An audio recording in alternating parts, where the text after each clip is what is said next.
Hey, hey, how's it going? So really excited to share with you the new ultra high res 360 rendering from Unreal Engine that we've been developing. It's made some great developments recently, and I just wanted to explain just as a basic run through of how this is different to our previous 360 capture method.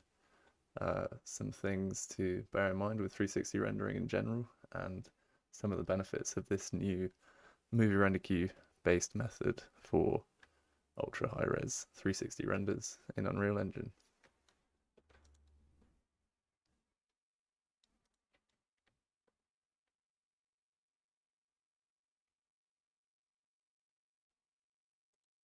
So just as a start, um, it'd be cool to just break down how this new movie render queue method is different to the previous method that we had for 360 capture.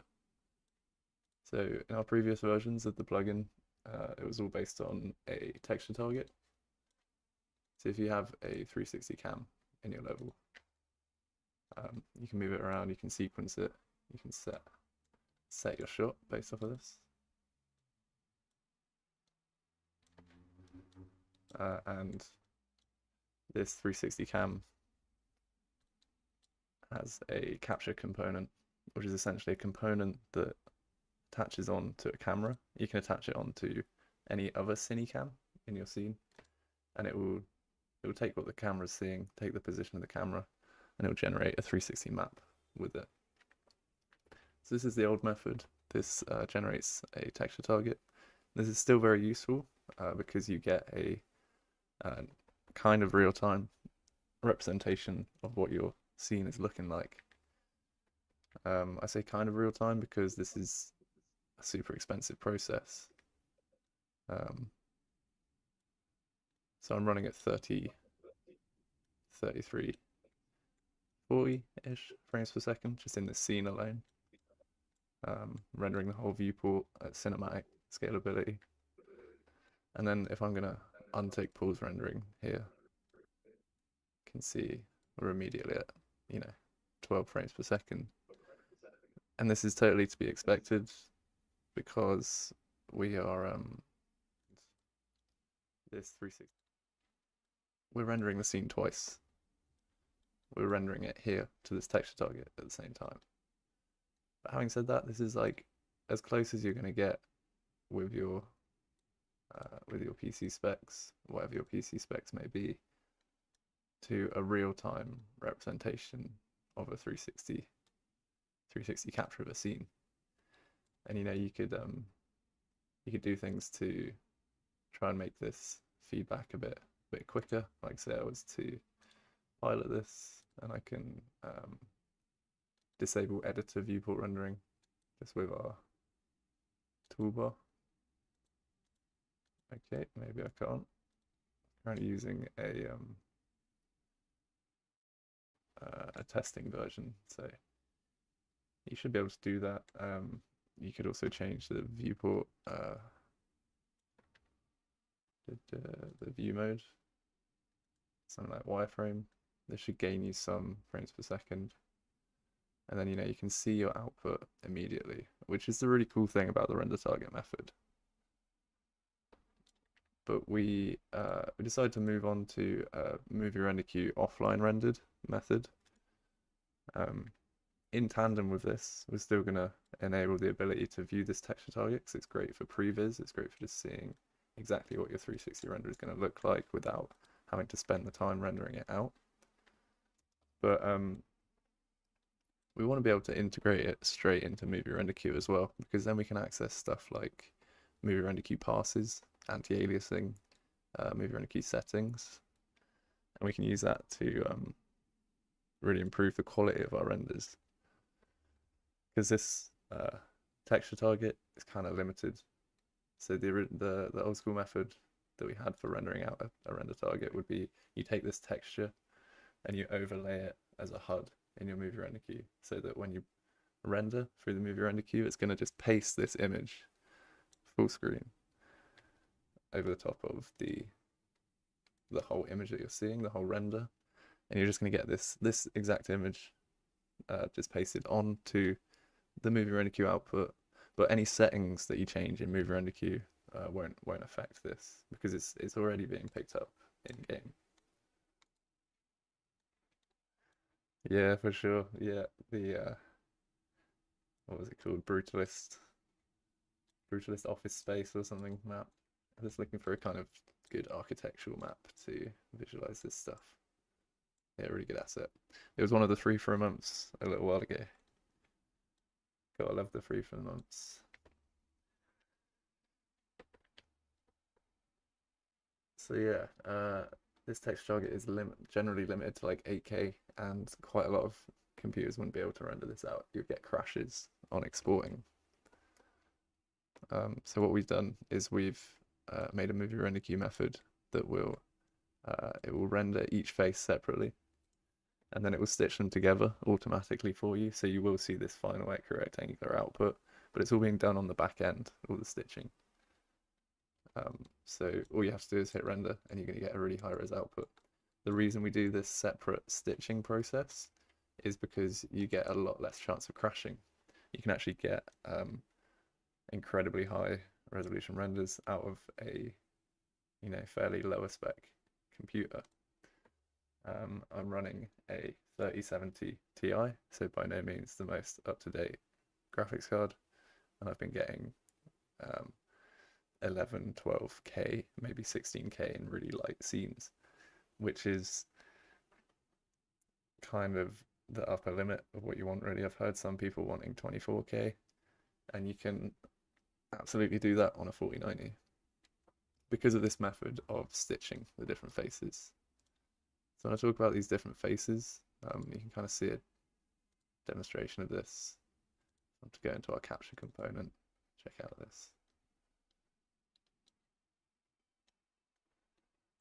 On pause rendering. Then in our advanced settings,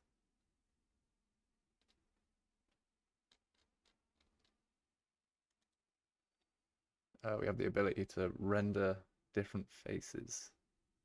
So this is what I talk about when I'm talking about these faces. We can see that the render is actually made up of 6 different square renders.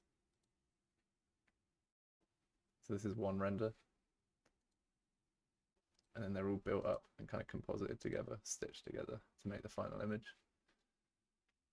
And we're kind of using that methodology, but within movie render queue, to mean that if you are going to render, say,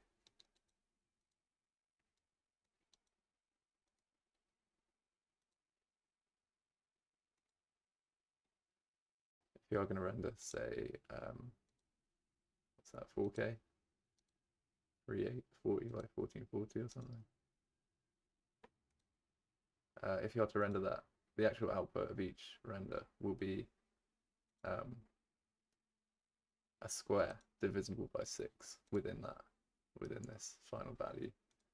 So this means that you get a lot more bang for your buck with renders. You get a lot less chance of crashing because it's if you are to render, say, so this is a 3K 2880 by 1440. Hey. Oh, here you got someone. Hey guys in the Discord, nice to see you. Just gonna mute you, Tom, for a sec. You get a division. You get 6 smaller renders that make up this final 3K also render. This means you get a lot more ability for rendering out higher res images on the same machine. Yeah, it's all being done on the back end. So yeah, we've made this a actual movie render queue setting. So it's all integrated, and all you need to do is pick a camera and set the projection type. Got VR 180 stereo and stereo equirectangular, as well as dome master. A few others.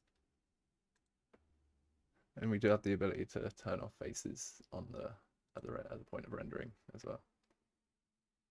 So the output for this is actually a total different kind of method. rendering to the original kind of render target method. Let me just check that this is, just pause this. It actually does a whole different process for rendering this. And so you see a really excellent match of the kind of colors that are going on in the scene, as well as a lot of effects and stuff. In general, a lot of 360 renders can be subject to kind of seams between these different faces, because you are rendering what each of these sees separately and then stitching the whole image together. But in the next few weeks and things, I'll go through a lot of ways you can mitigate a lot of these problems that might come up. Certain things like if you are to have sort of, especially in an area like this actually, where you have an outdoor area coming in and lighting an indoor area, you're kind of inside a cave or inside a building where you've got natural light coming through. You can quite often see scenes with global illumination and things. And this is just a problem that's common to Unreal Engine and common to 360 renders. But there's totally certain settings and certain tricks we can do to make the final output look as similar to what you want it to look like as possible, while having none of those sort of nasty seams. But using JPEG for the file type in Movie Render Queue settings, what's the final file type? Is that separate with the PNGs as temporary pre-stitch? So you can use JPEG here, but you can also output to PNG or EXR. It's totally integrated into whatever you want to do in Movie Render Queue. And the aim is to just fully integrate this with everything you might want to do with EXRs. So if you might want to render out kind of additional post-process passes, render out your reflections or shadows separately for compositing afterwards. The idea is down the line to totally have that in order. Currently working on alpha at the moment, so stencil clip layers, actor layers. If we can get that fully integrated, then that's the sort of goal. Any sort of way that it's just integrated totally into Movie Render Queue, doing everything you want it to do, color conversion, OCIO. This currently works, the OCIO configs. We've been working through everything that's kind of in here and trying to make it do its thing. One really good one is anti-aliasing, for example. Previously, with the render target that was just pasted over the kind of viewport, anti-aliasing wouldn't have an effect on this because it was down to the cameras or the in-game anti-aliasing settings. With Movie Render Queue, you have the ability to give more samples for your anti-aliasing, meaning that you can just spend a lot more time on a render and sort of give it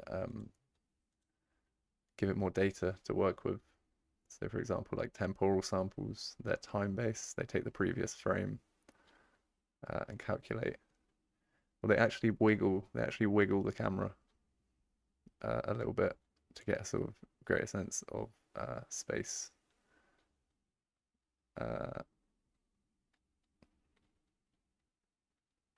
Just trying to find a really good link for anti-aliasing. Oh, so sorry. Spatial samples are kind of moving, wiggling, and then temporal samples are time-based, so they're taking the previous frame and the next frame. That's really good for getting better motion blur and things like this.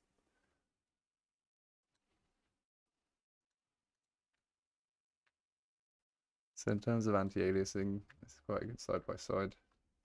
If we zoom in on these kind of plates, we've got a 4K resolution with no anti-aliasing override setting.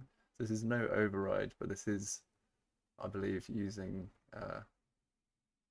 the standard sort of default anti-aliasing that you might have in your project settings. So it'd be like temporal super resolution or something, but just set to the standard, which would be 8 samples, I believe. Whereas with Movie Render Queue, you can set more samples.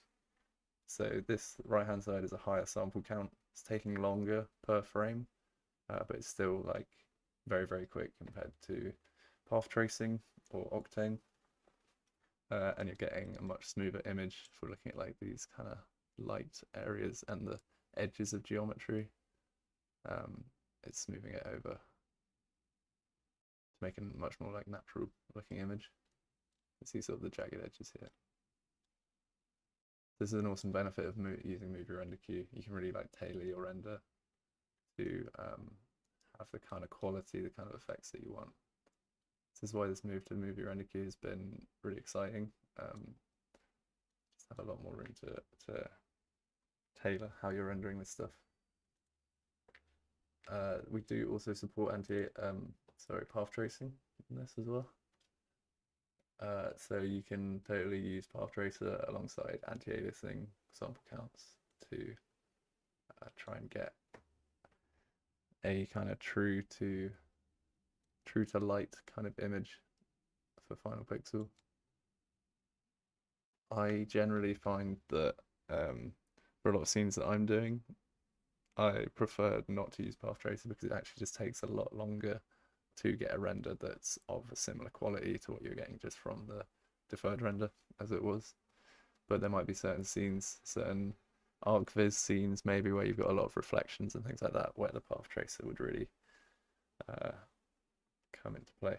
Again, later on we can do some breakdowns of certain Path Tracer settings and how different scenes react to Path Tracer, because it's a bit of a conversation or a bit of a finding a middle ground for your particular scene, like how much light you want bouncing around, how many samples you want, and where the kind of point of kind of where it's not benefiting you anymore, taking any more time over the render, that changes kind of per scene.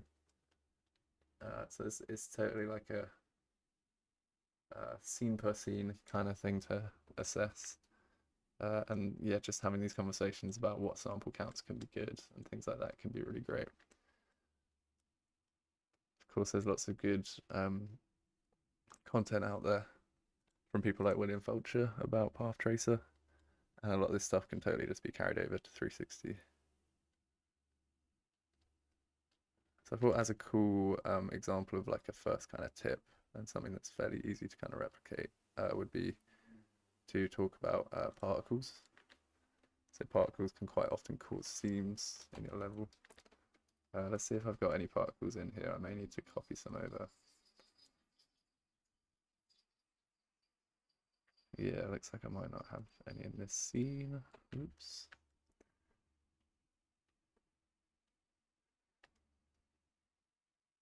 But generally a lot of these things can be solved by thinking about the fact that we are looking at 6 different cameras pointed in different directions, and they are stitching the whole scene together. So anywhere you see seams and things like this, it's mostly because there's a difference in what each camera is seeing. So it's usually based on a screen space effect or some kind of camera location or camera facing kind of calculation that's being made.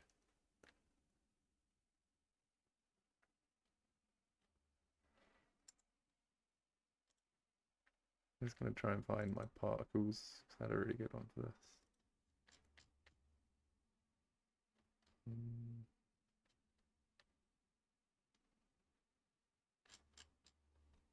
Let's open up this level.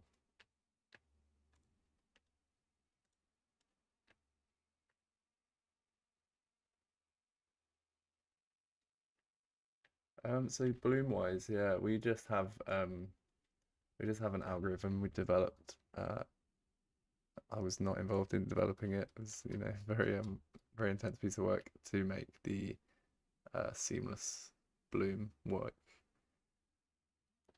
over 360. I really don't know the back end of how that works, but essentially for this kind of render target pipeline, you can use this seamless 360 bloom. I'm pretty sure with our movie render queue method, you can use bloom. Need to double check that actually, but I'm pretty sure you get kind of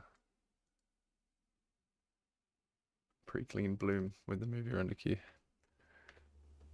Let me know if there's anything else anything else about that you want to know. But it's essentially that we've just got our own algorithm for that bloom.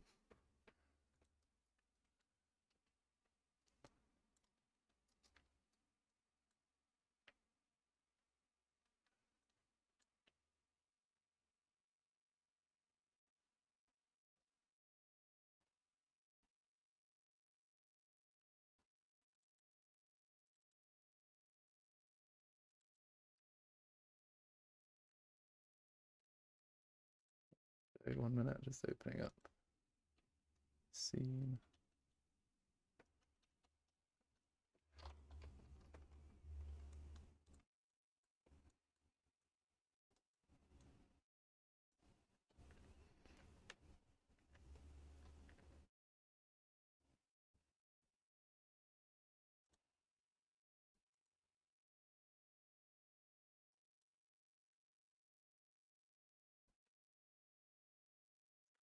Cool to have you in here, Ash. I think maybe we could even chat about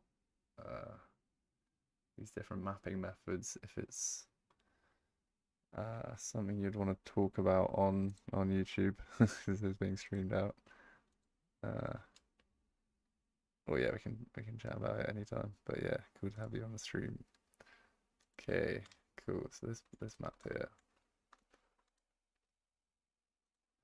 So yeah, like Niagara Systems is quite a cool example of where you can kind of fix some of these themes that might come up immediately. It just takes into account the fact that we're looking at screen space. So if I can trigger this particle system with simulate, got this kind of just explosion. I think I might need to undo what I've done to fix this.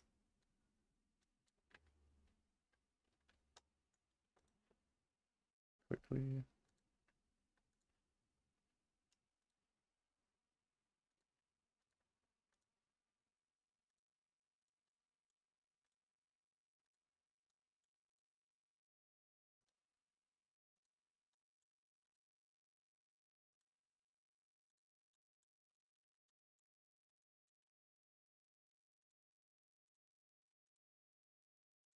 Cool.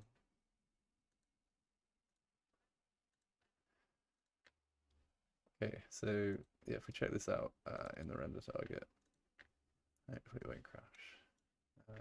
We go to, so I've got a particle system open over here.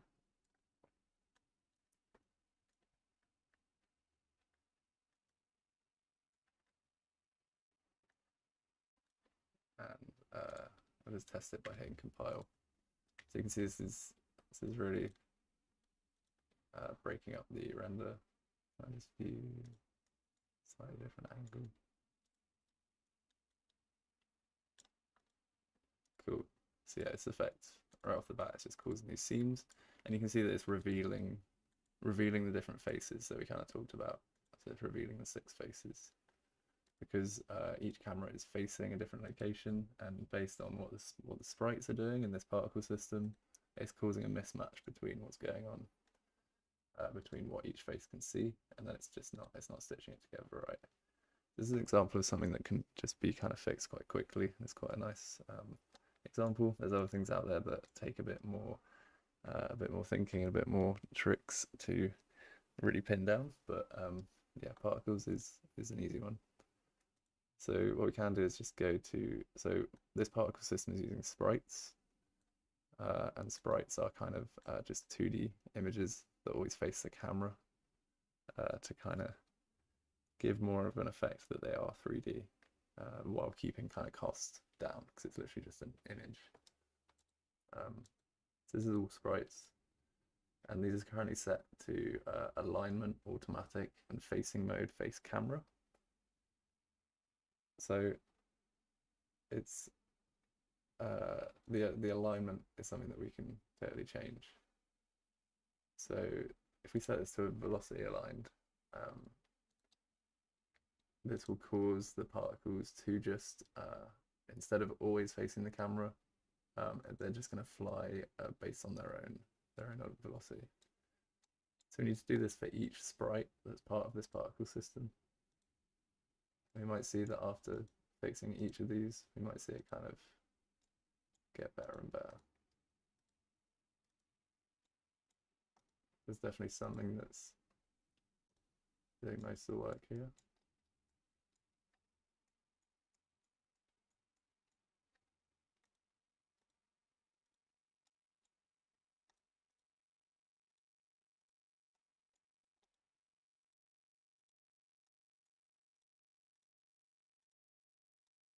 And you can see we pretty much fixed it there.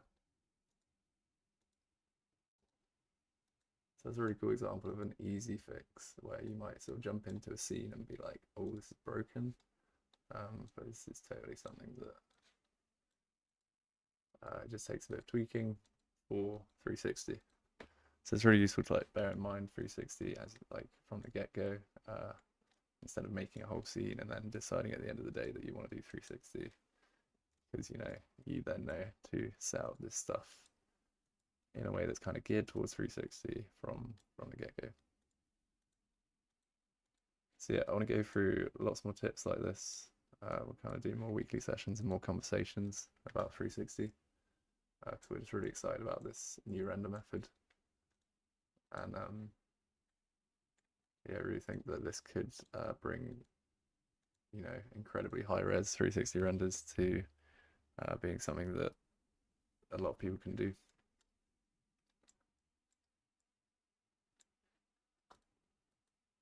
So yeah, this particle system is something that could be really, really useful for fog and mist and things, not just kind of explosions. And literally just with that fix, you can totally fix them. It's a very similar thing for cascade particle systems as well. The kind of legacy particle systems, they have a very similar facing option. I don't know if I've got any cascades in here.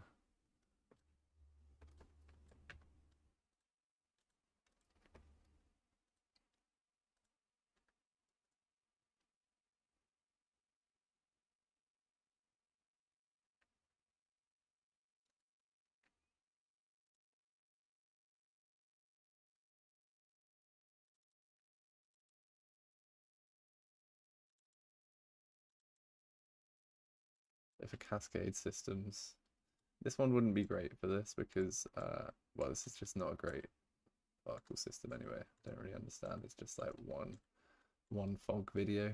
I guess it's for a very far away kind of fog card, but like literally the top of it's carved and stuff, so it's not it's not the best thing. But you just go to the required section here, and then you got the screen alignment section. So again, you got this velocity, and there's a few settings here that can help. But yeah, velocity. It's just like in the Niagara system, you've got velocity aligned instead of camera aligned. This is where you would change that. Yeah, that screen alignment setting. So yeah, that's a really nice example of something that's quite easy to fix. There's other things that take a few more kind of hacks and in-depth workflows to fix. But I thought I'd just show you this, that we're really excited about this movie render queue output, and in the following weeks we're going to go through how to make some awesome renders with it.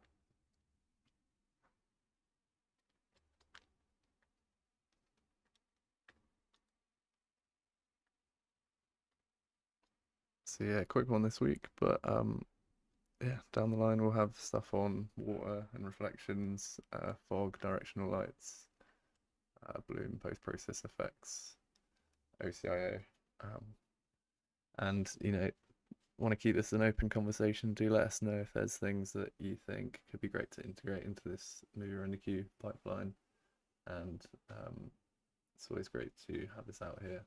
You can request access to the beta for this, so it'll be free to play around with.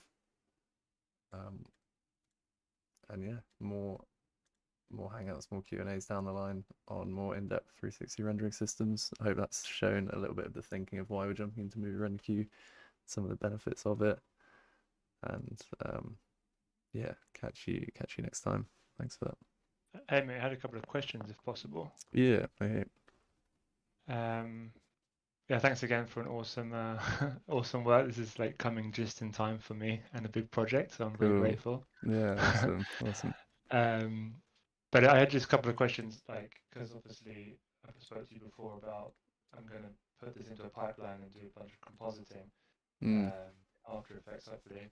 yeah. With the Dome Master, is this like a standardized format? Like, if I was to replicate that camera in After Effects, could I get one-to-one kind of matchups with, say, I was to do particles in After Effects? Could I? Is that possible? Do you Oh, think? true, true. Yeah, I believe so. I believe this is just like regular Dome Master output.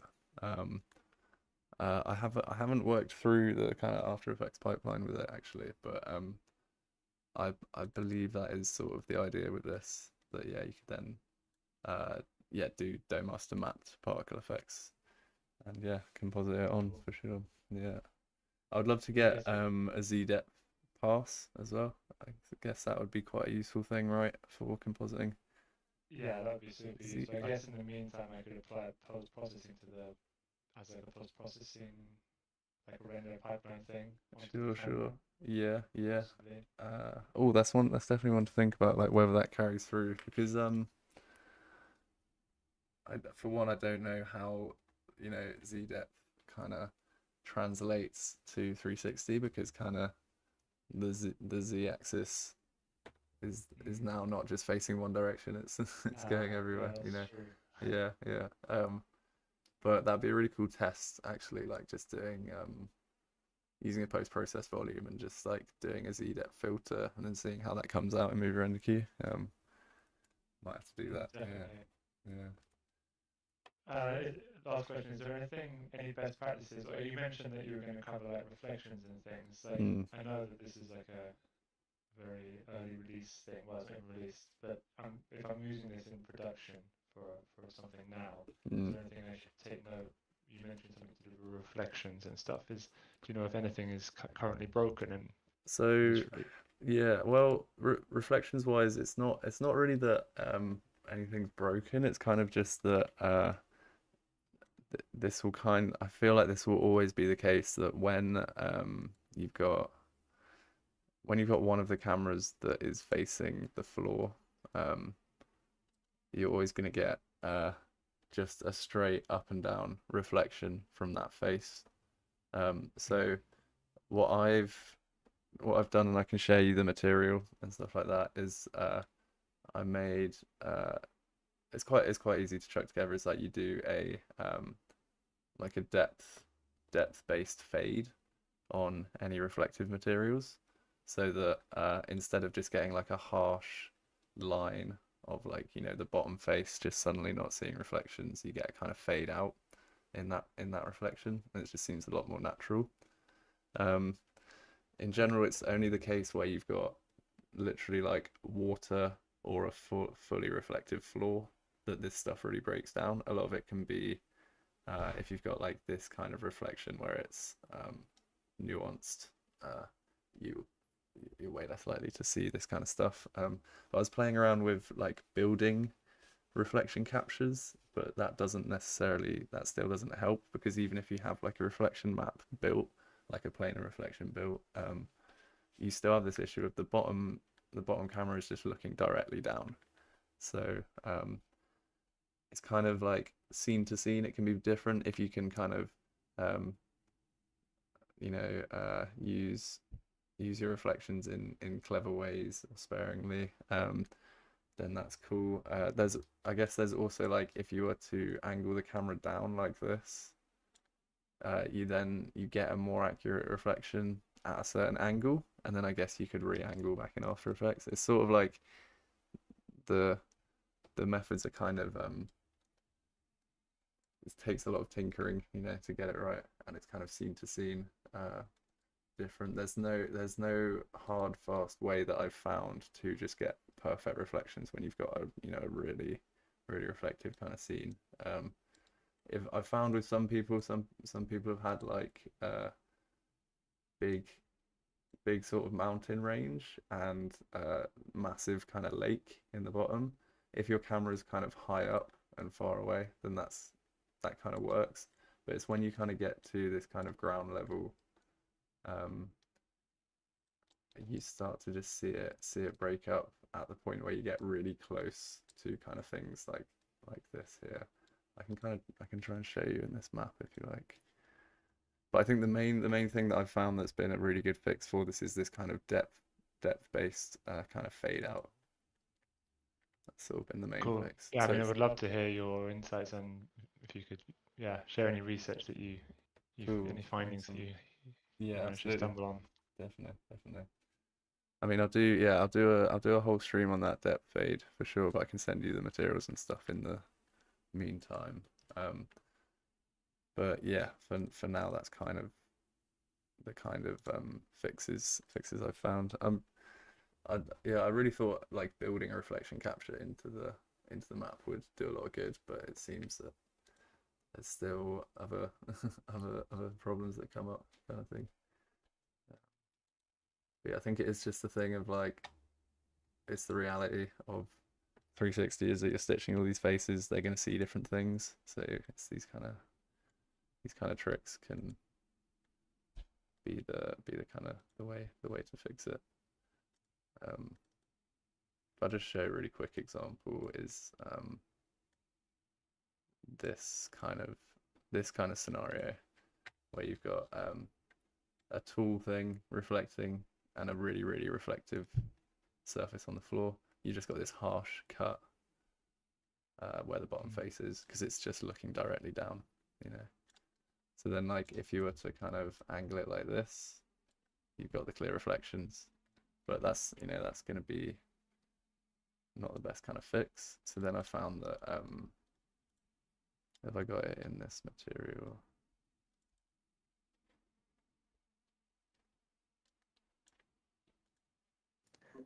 Oh, nifty. Like you remove the reflection when looking down. yeah, basically like remove the reflection when it's close to the camera. Let me see. Yeah, so giving it this kind of, so I'm just changing this material parameter down here, this kind of depth fade, to make it kind of fade out instead of being this harsh line. So it's kind of one of the ways to mitigate it that I found so far. Yeah. But yeah, I'll go deeper into that material in another stream. But yeah, it's these kind of tricks I think is what you often have to fall back on for some of these 360 things. Same with kind of volumetric fog. That can be quite problematic, but there are things you can do with fog cards, particle systems, and I have also dialed the settings quite well for volumetric stuff. It's obviously it'd be ideal to just be able to play with that and it just render it really well instead of resorting to fog cards and things. But yeah, it's ongoing process of trying to find the tricks for it really.